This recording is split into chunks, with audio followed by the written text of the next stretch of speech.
I would say, bona fide playoff teams on our opponent list for next year. You know, Right. there's not a lot. You know, you'll get Green Bay. I don't know. I don't think Minnesota makes it this year. So you only got one out of our division. We play. I don't think the Seahawks or the 49ers make it next year. So you look at our schedule. I think that the Lions got a chance to make some noise with that schedule. Yeah. You know, I won't say it's super easy, but I think we got a chance to, because who the hell are we to talk about somebody being easy? Because we're the team that Right. when the schedule comes out, they already put a W next to our name. So, but I think the Lions can compete, and I think that if we get a healthy roster and some more talent on this thing with that schedule, we could definitely be dangerous. I'm glad you said that, Curt. And I honestly think maybe it's happened already, but definitely for sure next year. I think they're gonna think twice before they put that whatever next to our name, rather be a W or whatever. They're gonna have to. They're gonna, I don't know. Yeah. It's gonna be some of that going on. Yeah. But Yeah. thank everybody for those comments. Of course, leave comments throughout the show, and we'll pick 6 of them to go on the next show. Thank you for everybody that left comments. We're gonna leave from the comment section and transition over to our favorite part of the show, and that is the dessert with your man Curt. Dessert with your man Curt is brought to you by Delightful Bites Cookies and Desserts. Custom cookies and desserts for any occasion. You're still doing the football special right now because the season's still going on. You get 4 logos and 4 helmets of your favorite team, along with 4 footballs for $35. So go over to the Facebook page, Delightful Bites. The link's in the description, or you can email her directly at delightfulbites18@gmail.com. Delightful Bites, get your cookie on. Now, shout goes to the young fella, DeAndre Swift. If you follow this thing on Twitter, he sent a young man a signed jersey for Christmas, and the fan was so elated. The parent of the young fella was so elated that he did that. Thanked him on Twitter, and it went kind of viral. The Lions organization picked it up himself, and let's put it out there. It was a young fan that really loved DeAndre Swift, and for him to send him a signed jersey to a young kid is something that's special. You know, to get a signed jersey from if I got signed something for anybody now, that'd be great for me. Right. You know, as a little kid, man, that's really, really special. So shout out to DeAndre Swift. And we have to give time out to say RIP to John Madden, passed away yesterday at 85 years old, man. You know, sometimes dessert can't be sweet all the time, but John Madden, I'll just take a second, man. John Madden is a lot of generations gateway into the NFL through the Madden football series. I'm old enough to remember when Madden football started way back in the day. I remember Joe Mike, because they like that first iteration with EA Sports, they went through a couple of different individuals on the cover till they settled on John Madden, and that was one of the things that I was kind of one of the guys that grew up with Madden. Like it matriculated as I was getting older. When I started gaming, I'm 19. I'm in the Army. We used to play those football games on our Sega Genesis. We go from room to room. Got Game World Travel. You know what I'm saying? But I grew up in that era where I grew up in the beginnings of the Madden battles and things of that nature. And I saw the evolution from how the graphics got better and how it really just took over as probably the top sports game in history of all sports games. So you look at the Madden franchise, and not only that, I'm old enough to remember him in the booth. He was still coaching when I was a little bitty kid. So John Madden has been around for my entire football life. You know what I'm saying? And he's definitely going to be missed. I missed him and Pat Summerall. That was the go-to team if you wanted to listen to a game on Sunday. And they always seem to find their way into Mike's dad's favorite team, into Arlington Stadium. They were always in Dallas because that was always that game of the week. But Madden was a great evaluator of talent, and he was just he brought football to the masses. Look at that Madden franchise, man, and he's gonna be missed. And hey, say I get a chance, man, Madden, I'll make them put the sticks down for you. When I go up 21 before the half. Right. What you guys have to say about Madden? Quick. So you was about to say it. I wonder, because that was the first football game I ever had on Genesis, was Joe Montana Sports Talk Football. Yep. And I make fun just how the little and voice inflections of the be Indianapolis. First and see. So that's I didn't know that's where that came from. So that's just dope in itself. But no, man, you know, I feel like everybody that's ever played a football video game has to, you know, have some kind of feelings toward John Madden. Even my favorite iteration was Deion Primetime. And I think that was the same version as like Madden 95 or 96 or something like that. But man, you know, RIP. Hopefully, you know, our guy Jim is up there kicking football with him again, you know, letting them know, maybe giving him a hard time about some of the stuff he said about the Lions over the years. Right, man. John Madden, man, like y'all said, man, Madden football. That is the game for sports, right? But I miss John Madden, man, doing those Thanksgiving games, man. You know what I'm saying? You know, handing out that turducken. Yeah. Man, and that 8-legged thing. You know what I'm saying? But you know, Madden was just influential. You know, even though I wasn't alive back when he won the Super Bowl with the Raiders, he's just been a stable. He's like an icon in the football world and just nationwide because he set the tone for football. Like Madden was football. There was nothing like outside of John Madden. So he'll be sorely missed, man. But you know, hey, you chilling with Jim, man, so it can't be that bad. Yeah, right. Definitely. Remember the bus? Like, cause he didn't fly or something like that, so they had the John Madden bus. Bus from game to game. Hey, that's your dessert with your man Curt. Brought to you by the Life Force. I had to bring the fellas in for that one because we got to pay tribute to the legend of John Madden. So we had to bring him in. That's your dessert with your man Curt. Brought to you by Delightful Bites. Delightful Bites. Get your cookie on. All right, man. Now it's time to do what? We're gonna take that. Go ahead and bunny hop on over to the Wall of Fame today, man. Hop 2 times. For our bronze members, we got Bubba Bo, John Kapler, Bo Gagrius, my man Smoking Jeremy B, who did a show last night. Go over and check those guys out at We Are Lions Nation Podcast. What up, dude? They do a great job over there. Silver members, we got Jason Portis. We got the Batman of the 313 is shining that bat signal all over the place. Shannon Peck and Go Lions. For our gold members, don't forget today, 3 o'clock, we have our gold members meeting for you guys today. So we got Michael Huck, you know, he's usually in the building. Mary McQuiston is always around. Turner C. Burley. If you got Miles Gibbs, Justin the D, Mr. Rough and Raw himself, Mr. North and Ken. Stay safe on those roadways, my dude. And the doctor, Dr. Detroit. He is always in. To become a member of the Wall of Fame, click the Join Now button down in the description. Now it is time to do what? Think about it, baby. It's time for the final thoughts. LL, you up first. Final thoughts on this What Up Though Wednesday. Of course, again, RIP to the great John Madden. I know you still play Madden, Curt? I have not in the last few years, but okay. Just making sure. I can pick up the sticks. It's like riding a bike. Right. You go ahead and whenever you feel like riding that bike, you let me know. But and that's how I was going to just put out a confident challenge to anybody else out there. Find me out there, L Cool Tournament Gamer Tag on Xbox. Let's see what it do. Okay. I got a PS4, man. I was in the store Christmas, right? About to get a family game, and I looked at that Madden, and I was like, I don't think we really even need a family game. That's a family game. That's a family game. You know, but I didn't get it, you know. But yeah, man, I'm just happy with the direction that the Lions are moving in, and I'm happy that we are going through and we are combing this entire roster for undrafted players, you know, rookies, all the young talent, man. We giving everybody a chance, man, and I'm glad to see that this regime is actually building the right way. We combing the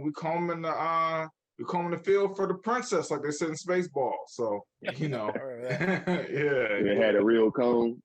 yeah. So, final thoughts for today's show is you know, RP again to the legend John Madden, and it was nothing better than making somebody put the sticks down with the Lions on Madden. Man. That was always a pleasurable thing, and they be like, "Man, the Lions suck," but I make them put them sticks down, man. Right. This is with Calvin Johnson back in the day. I used to be killing them with that thing, but of course, I digress. like Coach Mike says, I'm happy with the direction of the team. Amon-Ra St. Brown's future is really, really bright in Detroit, along with some other, this tap talent. And I can see that what we haven't done in future regimes, especially the last one, is cultivate our young talent and teach them how the game of football. We would just tell them to go out there and play, and you didn't see that nurturing growth that you see with this current coaching staff. You wouldn't have saw that with the last one. I'm just saying. I decided to say what I go. It is what it is. But that's my final thoughts for today's show, man. It is Hump Day, baby. Hey, if you're gonna get some Lions gear, make sure you go over to fanatics.com. Links in the description. I'm rocking that 2020 NFL Salute the Service cap, but you can get more gear like that over there on that app. So click the link in the description below and help us, because a small portion of the proceeds go to help us grow the content on this channel. But it's Hump Day. You know what you got to do for your boy, man, Curt Steele. The napkin. Crumbs off your face. Finish your drink and get back to work, baby. And whatever you do in life, you got to boss up, ball out, and be the best version of you that you can be. For my fellas, LL and Coach Mike, this is Curt Steele, and we will holla at you real soon. We love you, Jim.